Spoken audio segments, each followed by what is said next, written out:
Good evening, ladies and gentlemen. Perhaps you've heard the news that yesterday, 12 former senior intelligence officials issued a joint statement saying that President Trump's removal of former director of the CIA, John Brennan's security clearances has everything to do with an attempt to stifle free speech. The officials add, "We have never before seen the approval or removal of security clearances used as a political tool, as was done in this case."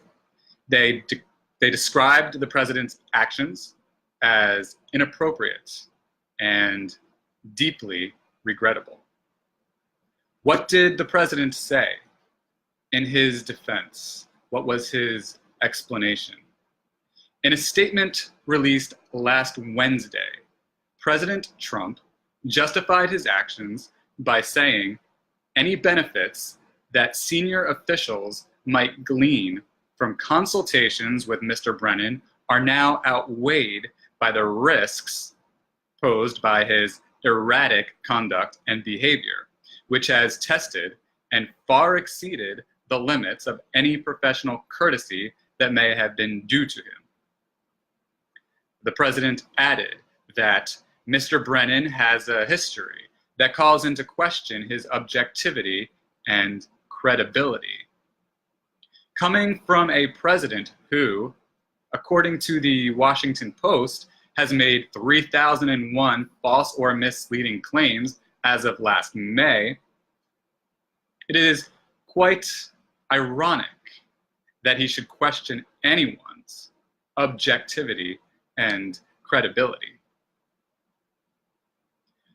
One example the president gives of Brennan's questionable actions is the occasion when Brennan, in the president's words, denied to Congress that CIA officials under his supervision had improperly accessed the computer files of congressional staffers, when in fact the CIA's Inspector General, however, contradicted Mr. Brennan directly, concluding unequivocally that agency officials had indeed improperly accessed staffers' files. That much may seem to be true to the president, but it's first of all worth noting that Brennan apologized. As McClatchy reported, Senator Feinstein called Brennan's apology and his decision to submit to the Inspector General's findings to the Accountability Board as positive first steps. Moreover, and quite importantly, a subsequent report by the CIA Accountability Review Board concluded that the CIA actions were not illegal and did not breach any agreement made between the Senate and the CIA. Is President Trump familiar with that report? It would seem that he is not, or he is, and he is going to lie anyway. It is also worth noting that if President Trump thought that this situation merited removing Brennan's security clearance, one has to wonder why it is only in the midst of recent criticism from Brennan that Trump has suddenly possessed this judgment. President Trump also said in a statement, quote, "Mr. Brennan told Congress that the intelligence community did not make use of the so-called Steele dossier in an assessment regarding the 2016 election, an assertion contradicted by at least 2 other senior officials in the intelligence community, and all of the facts. This is misleading at best. As the New York Times has said, the New York Times has reported, and Republicans who hold the majority vote on the House Intelligence Committee have concluded, that the Russia investigation began in July 2016 and was prompted by the actions of George Papadopoulos, a foreign policy advisor to the Trump campaign. Mr. Papadopoulos told an Australian diplomat in May 2016 that Russia had political dirt on Hillary Clinton, the Democratic presidential candidate. Australian officials then alerted their American counterparts of the conversation with Mr. Papadopoulos. The information provided by Mr. Steele did not reach FBI officials who were investigating Mr. Trump's campaign until mid-September of 2016, the Times reported in May. Next, Mr. Trump claims that Mr. Brennan has recently leveraged his status as a former high-ranking official with access to highly sensitive information to make a series of unfounded and outrageous allegations, wild outbursts on the internet and television about this administration. Trump, however, made no reference whatsoever to which highly sensitive information Mr. Brennan revealed to the public. President Trump's statement, furthermore, describes Brennan's public statements as increasingly frenzied commentary, attacking Brennan's state of mind. What does appear indeed frenzied is the approach President Trump has taken to remove Brennan's security clearance. As the New York Times reported, the standard revocation process includes memos that outline why a clearance is being withdrawn and would allow the former official to offer a defense or a rebuttal. In Mr. Brennan's case, the CIA did no such review of his behavior or comments. Not only is the president contradicting security clearance removal precedent, but he made it even more emphatic in a Wall Street Journal interview that he was essentially punishing Brennan for his involvement in the Russia investigation, implying that anyone having anything to do with the investigation could theoretically be victim of Trump's vindictive actions.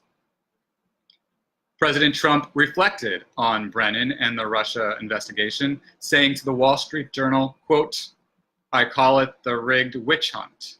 It is a sham. All these people led it. So I think it's something that had to be done." Close quote. According to the president then, because he thinks the Russia investigation is a rigged witch hunt and a sham that Brennan participated in, Brennan should have his security clearances removed. Considering only Brennan's loss of security clearance, this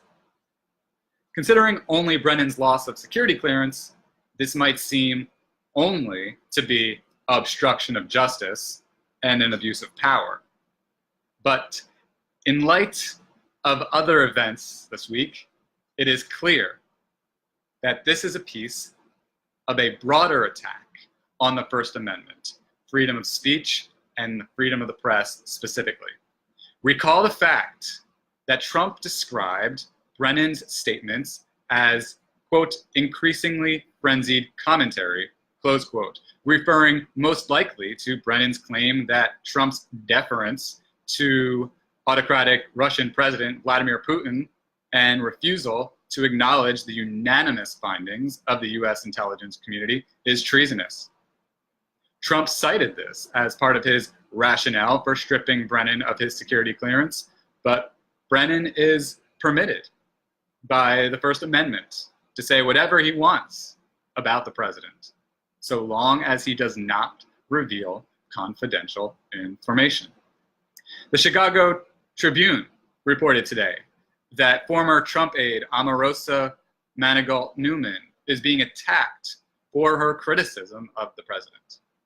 Omarosa has released tapes embarrassing to the president, such as a conversation between Omarosa and Lara Trump, where Trump tries to silence Omarosa with hush money upon being fired by President Trump's chief of staff, John Kelly.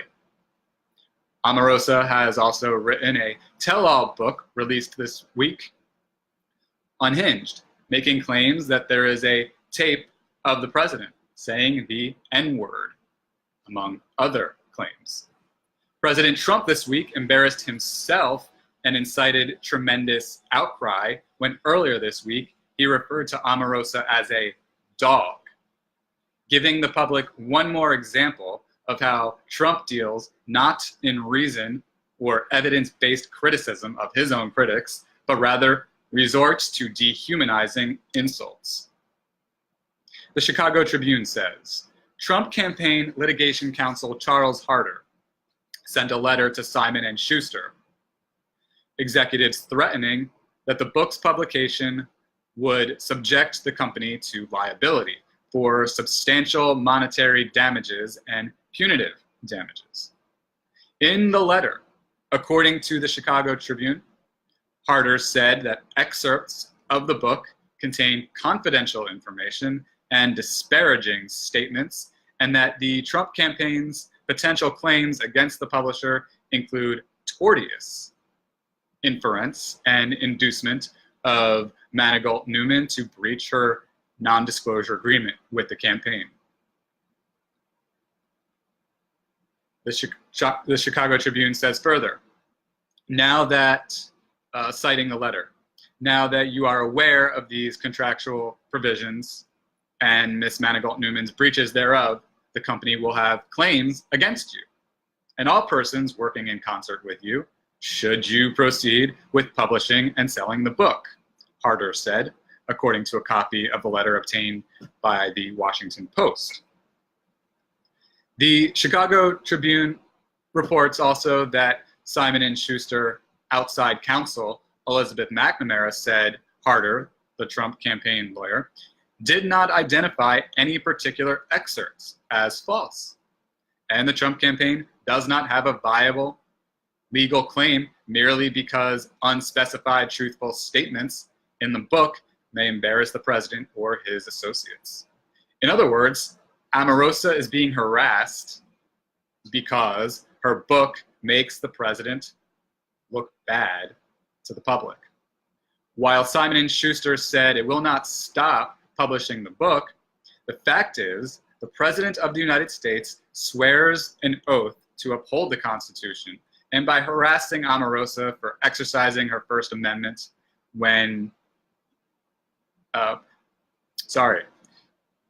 while Simon & Schuster has said it will not stop publishing the book, the fact is the President of the United States swears an oath to uphold the Constitution.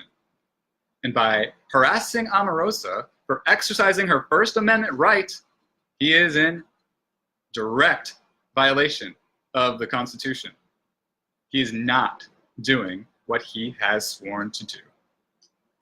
Washington Post columnist Jennifer Rubin explains what ought to happen. She writes, in a perfect world, with lawmakers on both sides committed to upholding the Constitution, there would be bipartisan agreement on the need to begin impeachment hearings.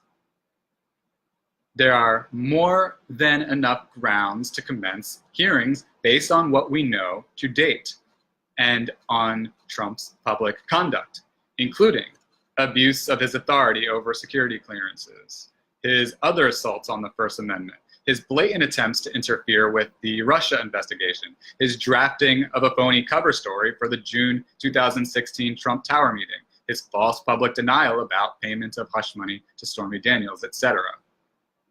It need not be a perfect world, however, I believe, for Congress to do what it ought to do.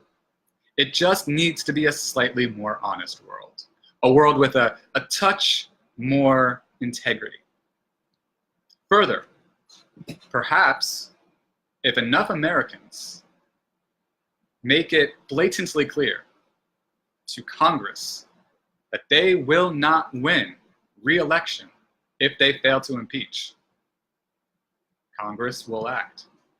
Trump's base may be hard to crack, but it's not invincible and not immune to a tipping point that sways supporters from his hypnotic grasp. People are speaking out in increasing numbers recently. These recent First Amendment attacks are happening the same week that hundreds of newspaper editorial boards condemn the president's constant attack on the press, calling the press the enemy of the people, for example, after the Boston Globe suggested they all do so. Showing how visceral the president's attacks on the press are, Washington Post columnist Catherine Rampell reminds us, when unhappy with Post coverage in particular, Trump has threatened government action against Amazon in an apparent attempt to financially punish its chief executive, Jeffrey P. Bezos, who independently owns the paper. Rampell also says, journalists and media owners, who are hardly the only ones whose job or financial security Trump has targeted from his bully pulpit. He called for the firing of National Football League players who kneel in protests during the national anthem. NFL owners in a secretly recorded meeting in October expressed concern about the president's impact on their bottom line. The president has been so reckless, ladies and gentlemen, in his attacks that his removal of Brennan's security clearances has awakened the anger of a retired Navy admiral who oversaw the raid that killed Osama bin Laden, William H. McRaven. McRaven wrote, "I would consider it an honor if you would revoke my security clearances as well, so I can add my name to the men and women who have spoken up against your presidency." McRaven says of Trump, "Through your actions, you have embarrassed us in the eyes of our children, humiliated us on the world stage, and worst of all, divided us as a nation." It is interesting that McRaven notes Trump's McCarthy-era tactics, because when McCarthy enraged people in the military during his witch hunt for attacking the First Amendment, when McCarthy enraged people in the military during his witch hunt and attacked the First Amendment, that ended McCarthy's political career and was met with a historical response. McCarthy was told, "Until this moment, Senator, I think I have never really gauged your cruelty or your recklessness. Let us not assassinate this lad further, Senator. You have done enough. Have you no sense of decency? When will a sufficient number of Americans and a sufficient number of congressmen and congresswomen tell President Trump, you have done enough, and impeach him? Or are there too many among us who are willing to sacrifice our First Amendment rights? Thank you, ladies and gentlemen, so much for taking the time to listen to my 2 cents on this outrageous occurrence, this outrageous attack on our First Amendment. I hope that you will share this video with your friends and family and speak out and stand up for yourself, stand up for our First Amendment right. And I also encourage you to read the transcript of this video on my blog, publiccomment.blog. And I hope that you will find many interesting things on that blog and that you will share it with your friends, family, and coworkers. Ladies and gentlemen, thank you so much. I would finally, a concluding thought, I want to know what you think. Please share your comments and give me your feedback. Have a fantastic day. Thank you.